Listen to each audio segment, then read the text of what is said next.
Why do you keep finding yourself in the same painful loop? Different faces, same betrayal, new job, same failure. You swear you've changed, but somehow, life repeats itself.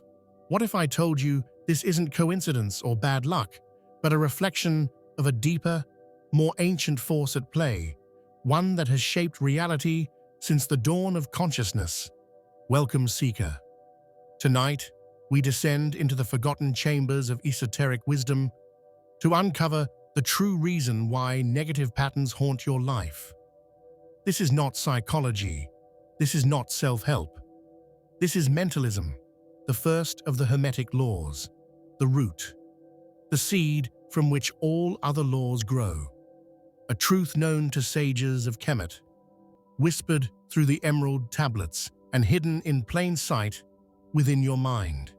In this journey, we will unveil how your thoughts are not just thoughts, but builders of form, weavers of destiny.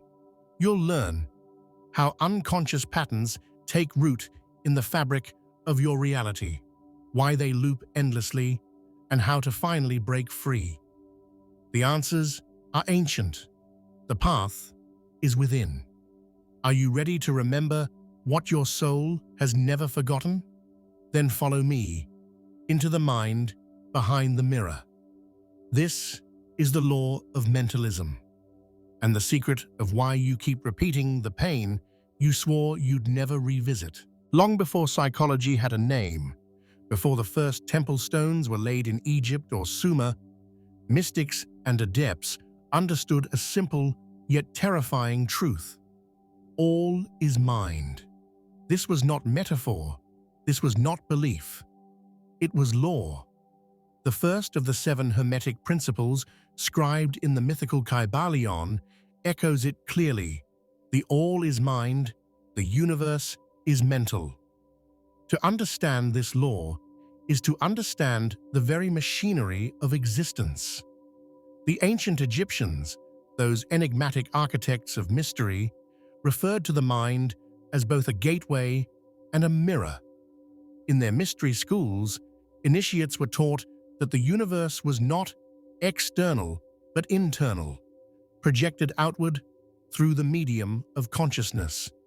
The stars, the gods, the rhythms of nature, all were reflections of an inner architecture.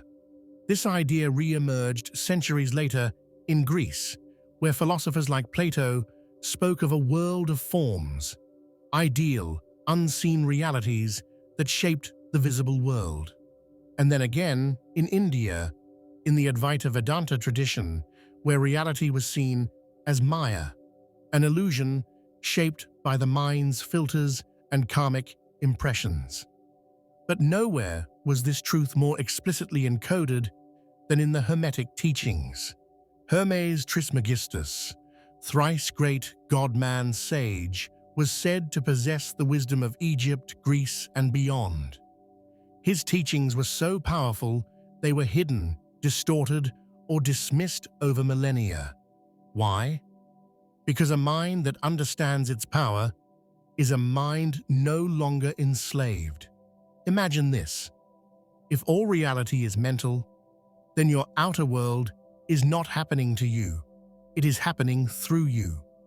Every repeating pattern, be it failure in love, financial struggle, betrayal, addiction, is not simply bad fortune, but the result of internal programs etched deeply into the mind's invisible architecture.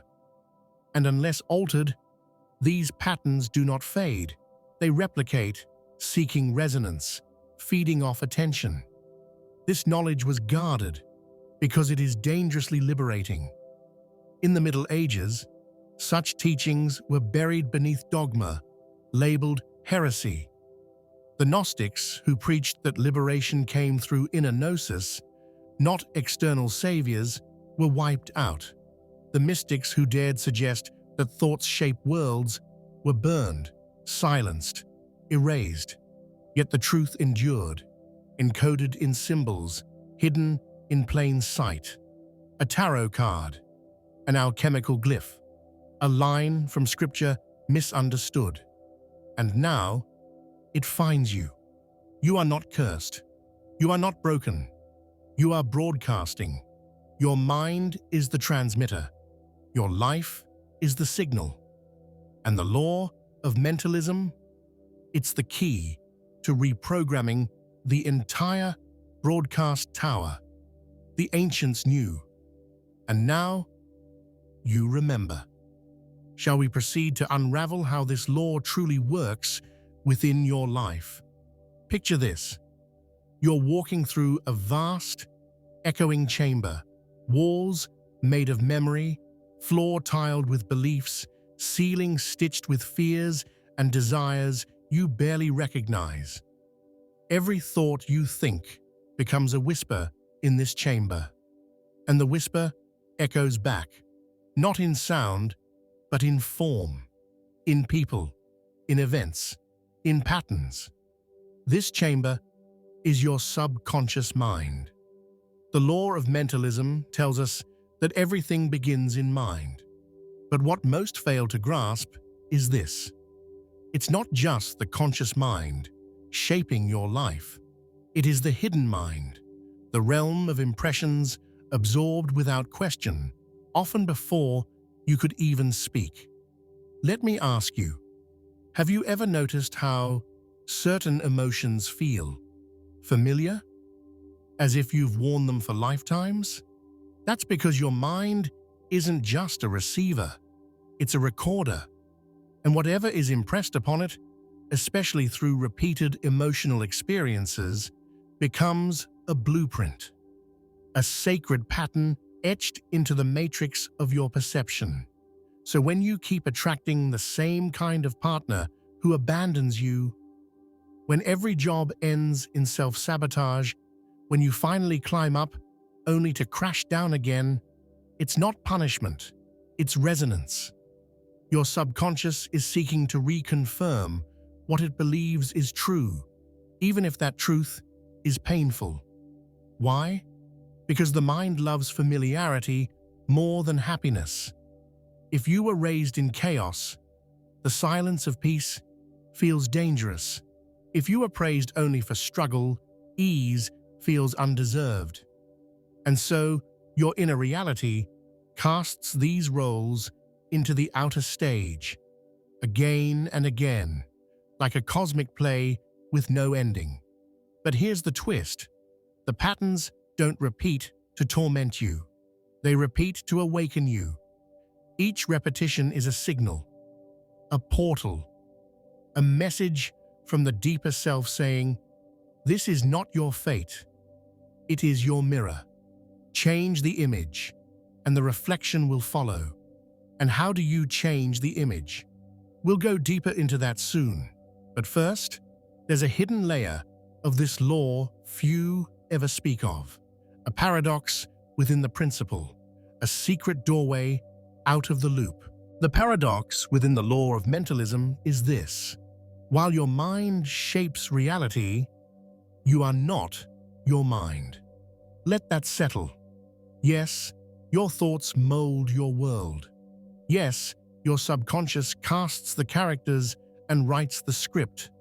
But you, the true self, are the observer behind the thought, the still point behind the motion. This is where many seekers lose the path.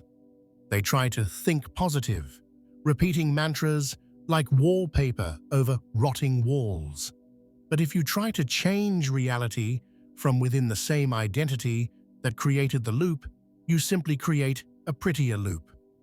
True transformation begins when you disidentify with the noise of mind and return to the witness, the eternal awareness untouched by belief, trauma, or programming.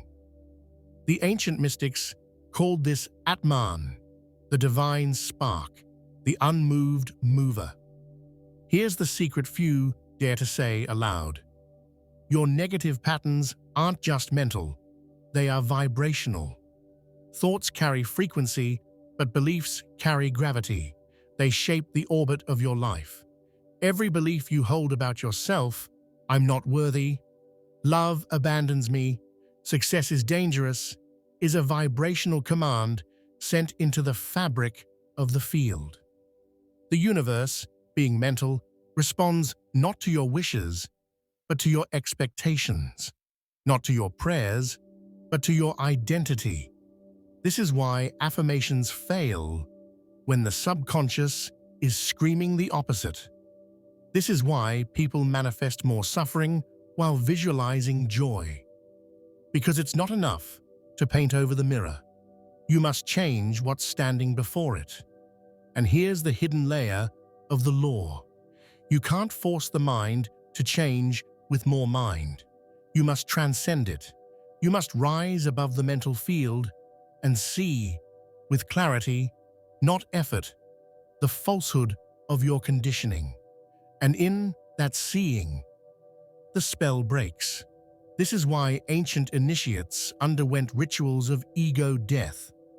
This is why shamans use symbolic death and rebirth to crack the shell of the identity and reveal the soul beneath the pattern. Now that you've glimpsed the architecture behind the loop, let's step into your power. Let's explore the tools, the rituals, the real practices that can free you from the wheel of repetition. Now that you've seen behind the veil, the question arises, how do I break the pattern? Not through willpower, not by fighting the mind, but by reprogramming the mental field and aligning with the observer. Here are 3 ancient aligned, practical steps to begin. Not theory, initiation. 1. Mental alchemy, transmutation through awareness. Begin with the sacred art the Hermetists called mental transmutation. This isn't about forcing positivity, it's about transforming dense thought into lighter vibration. Start by observing your repeating emotional reactions: jealousy, unworthiness, fear. Don't judge them.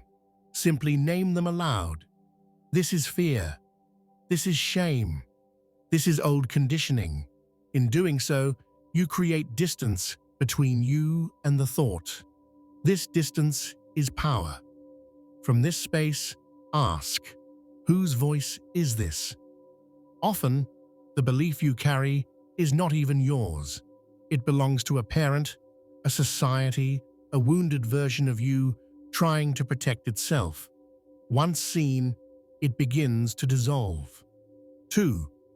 Ritual repatterning, the mirror practice. Each morning, look into a mirror and speak, not affirmations, but reprogramming truths.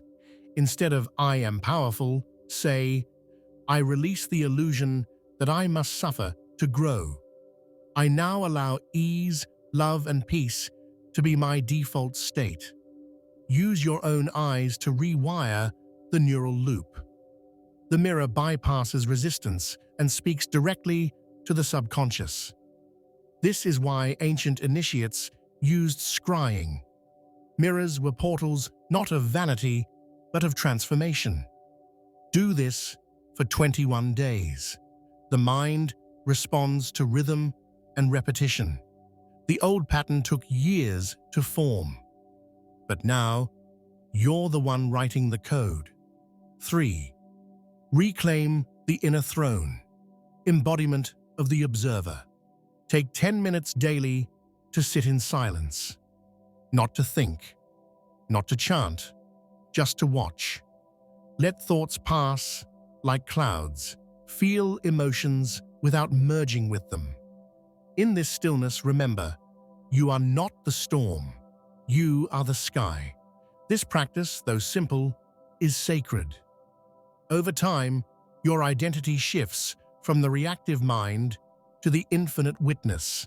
And from that space, the law of mentalism bends in your favor. Bonus insight: keep a pattern journal. Every time a loop shows up, an argument, a trigger, a collapse, write it down. Not to analyze, but to spot the frequency. You'll begin to notice how the same energy wears different masks. And once seen, it can no longer run the show. This is not about perfection. It's about remembrance. You are not here to be trapped by your mind. You are here to master it. Now let us draw the threads together and close this initiation with one final revelation. So now we arrive at the threshold, the place where knowing must become being. You've seen the truth that many spend lifetimes avoiding. You are the architect of your reality, not its victim. The law of mentalism isn't merely an idea, it's a force, ancient as the cosmos, pulsing beneath every choice, belief, and perception.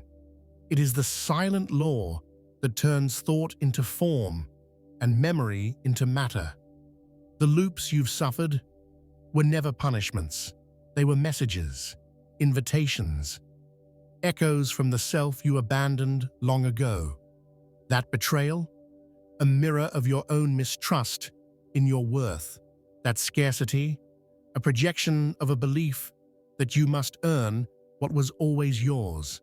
But now, the mirror has cracked, and you have seen yourself.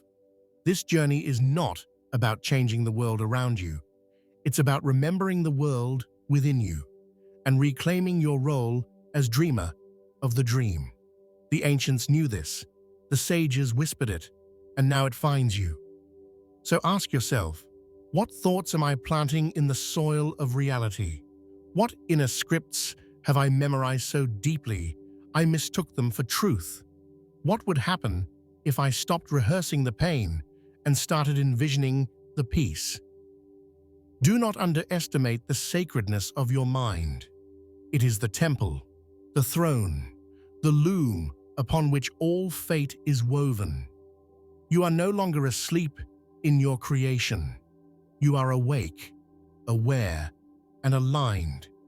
And the next time the pattern rises, don't curse it. Bow to it, thank it, and then choose again. Because now you know the pattern ends where the awareness begins, and the spell breaks the moment you remember.